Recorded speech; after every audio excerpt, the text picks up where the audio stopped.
ජේසුස් පිටයි කොහොමද ඔයාට මම කැමතියි මගේ දෙවියන් වහන්සේගේ වචනේ පණිවිඩයක් ඔයත් එක්ක බෙදා ගන්න. අපි බයිබල් ස්ක්‍රිප්චර් එකක් බලමු.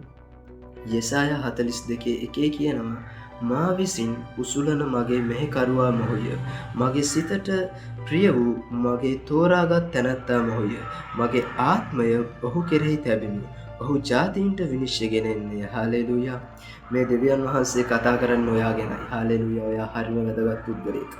ඔයා තුල මගේ ප්‍රේමණීය ශුද්ධාත්මයන් වහන්සේ ඉන්නවා නම් මේ කතා කරන්නේ මේ දෙවියන් වහන්සේ කතා කරන්නේ ඔයා ගැනයි. හාලෙලූයා. දෙවියන් වහන්සේ කොහොමද ඔයා ගැන කතා කරන්නේ? හරිම දෙවියන් වහන්සේ හරිම ආඩම්බරින් ඔයා ගැන කතා කරනවා. අපි ආයේ ස්ක්‍රිප්චර් එක කියමු.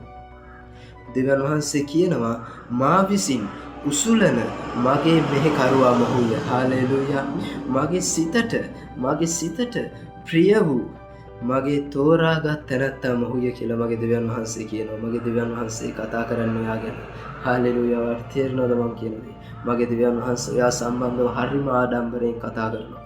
මගේ දෙවියන් වහන්සේ ඔයා යම් දේවල් කරයි කියලා ආඩම්බරයෙන් ඉතාමත් ප්‍රේමණීයව බලාගෙන ඉන්නවා.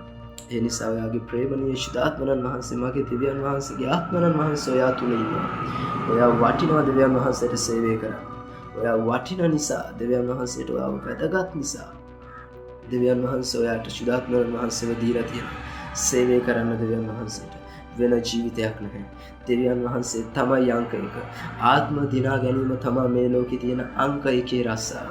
අංක 1 බිස්නස් එක ආත්ම දිනා ගැනීමේ සේවයයි. හාලෙලූයා. සේවය කරන්න දෙවියන් වහන්සේට වෙන දෙයක් නැහැ.